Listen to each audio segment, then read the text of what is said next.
You're in the jungle, baby. You're gonna die.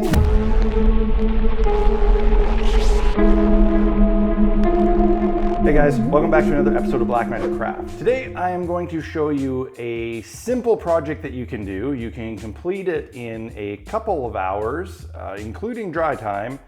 Very, very easy, but it will add quite a bit to your arsenal and to your game table. If you already have a couple sets of tiles made, especially if you've made a set of those overgrown ruin tiles, you're gonna need something that you can quickly throw onto your game table to break up the play area and add a cool aesthetic to the terrain. One of the fastest and easiest ways you can do that is with scatter terrain. So today I'm gonna show you how to make a really easy set of scatter terrain to add some foliage and rock and different sort of stuff to your table.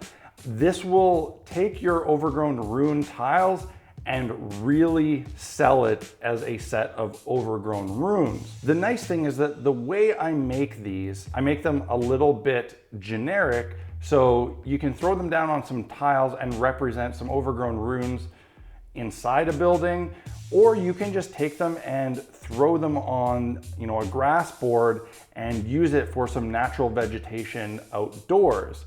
There's a lot of different things you can use this for, so you are gonna get a big bang for your buck on this project. So let's not waste any time. Let's head over to the crafting table and make up a set of jungle scatter terrain.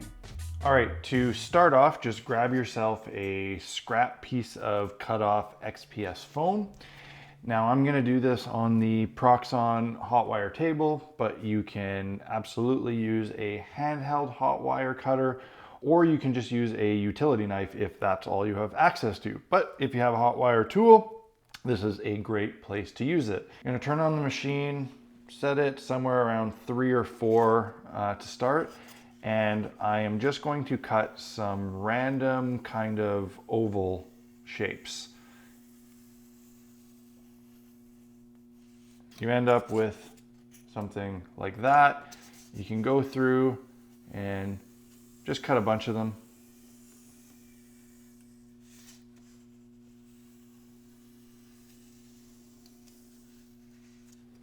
And once you have your piece like this, you want to go and kind of bevel all the edges to make them more like a little mound. And I'm going to try to make these look like big kind of boulders in the earth. And this is going to serve both to hold and elevate the foliage that we're going to put on. So I'm just going to kind of freehand here, go and run this through the hot wire, giving me a bit more of a slope to the edges. And do it from a few different angles and directions. Does not have to be perfect, and just make sure you don't leave any very sharp pointy bits, and you're going to be left with something kind of like that. So now this next stage is actually optional. You could just keep the pieces like this, but if you want to make them a little bit more durable and not worry about these vulnerable thin edges of foam getting damaged, what you want to do is actually base these on something a little bit more durable. You could use something like MDF or hardboard or plywood, but you can absolutely get away with just using some thin chipboard.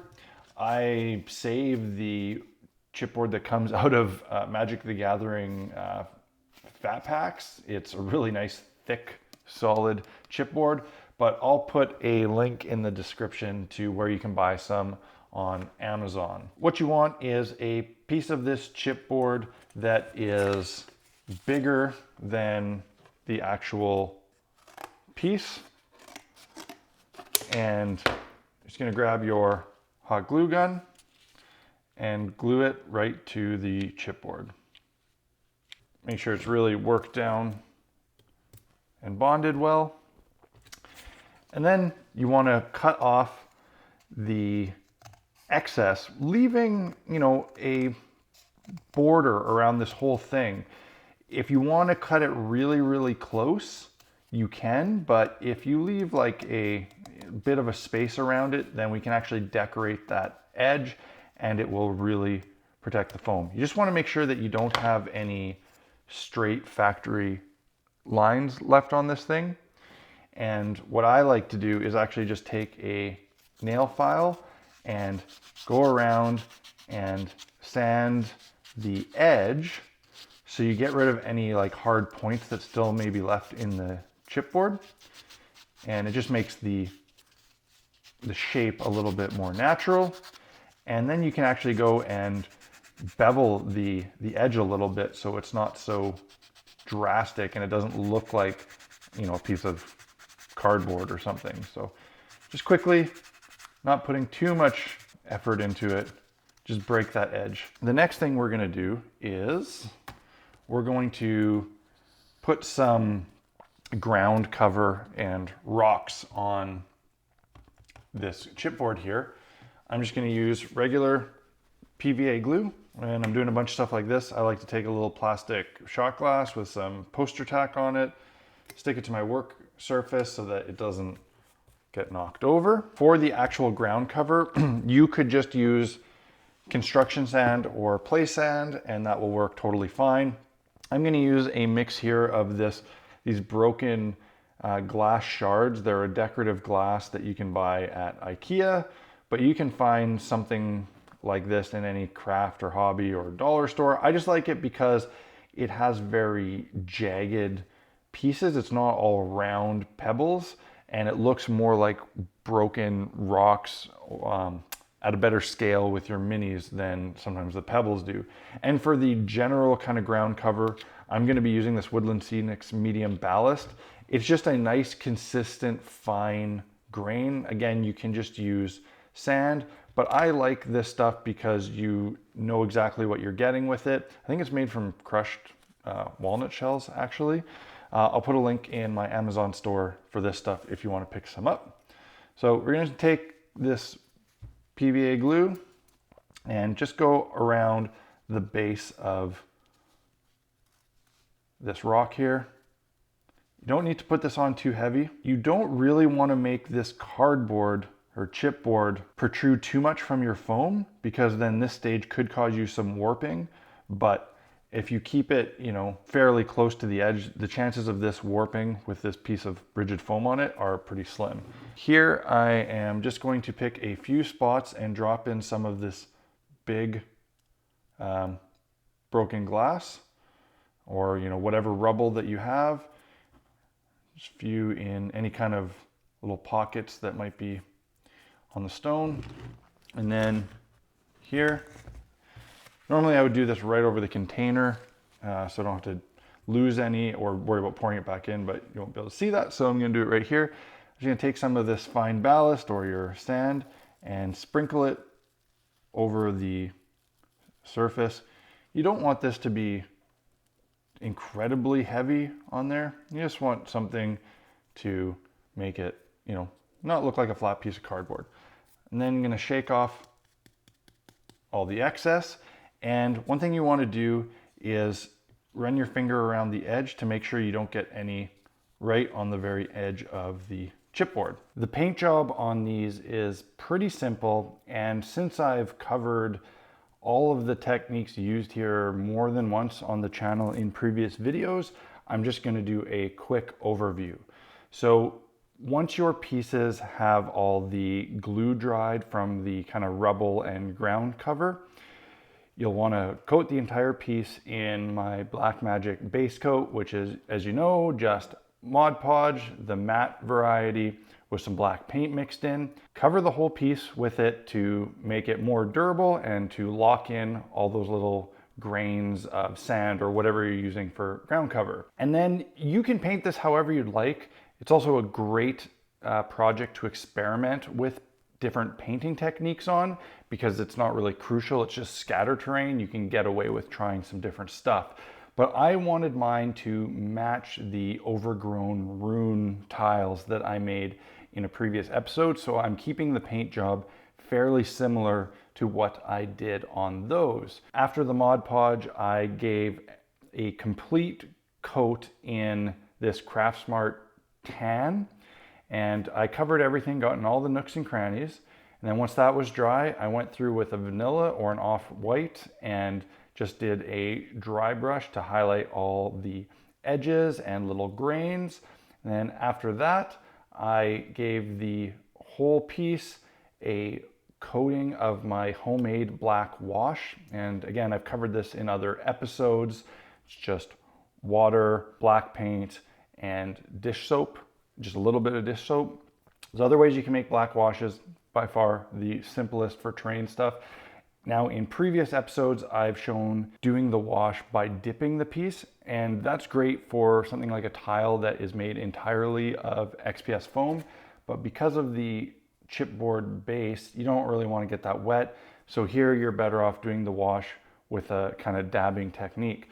So that wash turned the tan into a nice gray with some variants of colors, and it will match my jungle tiles pretty nicely.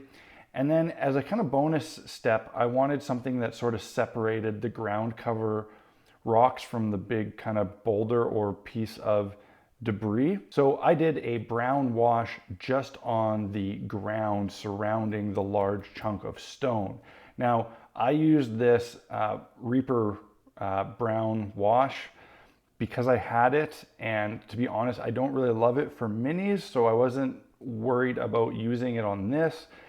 But absolutely, you can just make your own brown wash or green wash, whatever you want, using the same techniques as the black. I just had that there, and I'm only doing a small amount, so I did that. Once things are at this stage, you can start going in and adding all of the cool foliage and greenery. So let's take a look at how I did that. For the plant life, I'm just going to use a variety of plastic plants, and these are the same ones that I used in the overgrown ruins tiles video.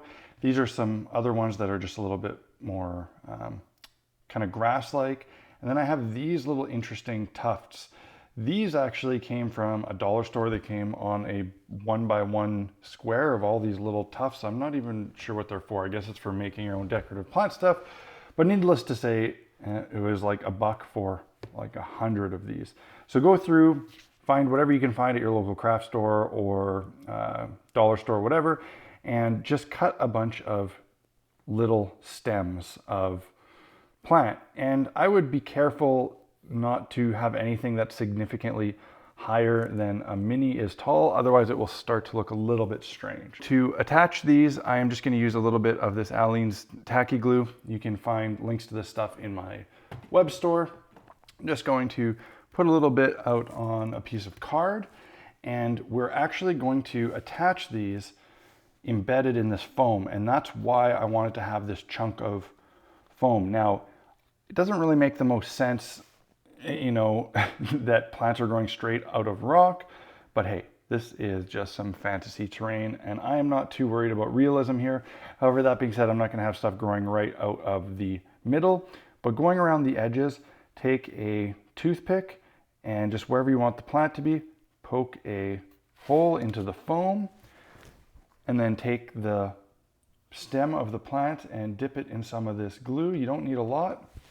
And then just stick the plant into the hole. And this will make it look like it's growing out at an angle from underneath or beside the rock, and it will look pretty interesting. And you can just kind of continue and add more and more of these tufts of plant until you're happy with what you've got.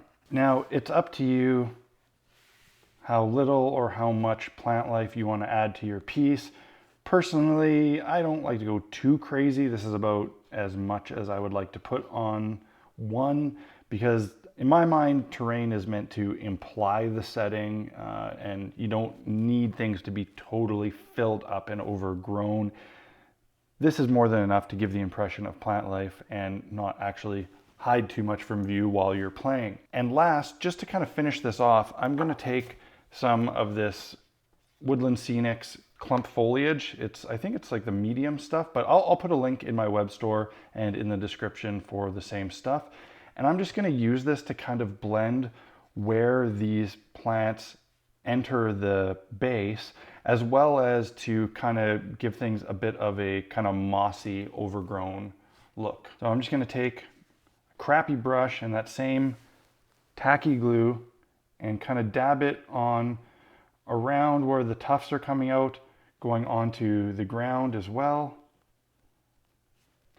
This you can absolutely let get up and onto the rocks as if moss was growing all over the rock. This again is going to be a matter of taste of how much or how little of this you want. So once you have the glue in place, just take some of this foliage, kind of sprinkle it on. You don't need to be too graceful here. Put a bunch on, press it into the glue with your finger, whatever.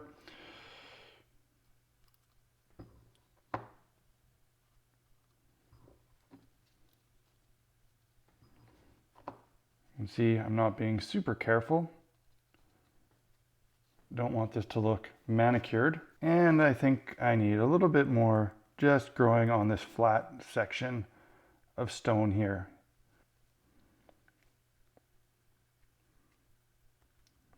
There, and once all the glue is covered, just tap off the excess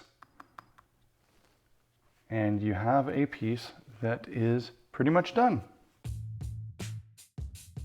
Once all your plant life and foliage is glued in place and the glue is dry, complete the project in the same way I complete all of my projects, with a liberal coating of Minoax polyurethane in a satin finish. With this jungle scatter, you could also consider using a semi-gloss or a gloss to give it more of a wet look if you want to go for that sort of aesthetic. There you go, guys. A nice, easy build for you to use to enhance your game. If you found this video useful, please hit that like button and drop me a comment below. And hey, while you're at it, if you're enjoying all these Blackmagic Craft videos, why don't you tell your game group or the people at your local gaming store about the channel? Because I'm betting you know some people who could benefit from some of the stuff that I'm trying to teach on this channel. If you want to pick up any of the tools or supplies that I use in my tutorials, and you want to help out Blackmagic Craft financially at the same time, you can head over to blackmagiccraft.ca, and there you can check out my essential equipment store. It's my Amazon affiliate store, and I have links to all of the stuff that I use regularly in my builds, so you can trust the quality of the products, and all the purchases on Amazon pay me a small commission that help fund this channel. And if you really want to help out Blackmagic Craft in a big way, the best way you can do that is by supporting Blackmagic Craft on Patreon. All of the funds directly help to keep this channel going and growing. I've got lots of cool rewards for everybody that supports me, and I hope you'll give it a moment to check it out. So until next time, guys, happy crafting.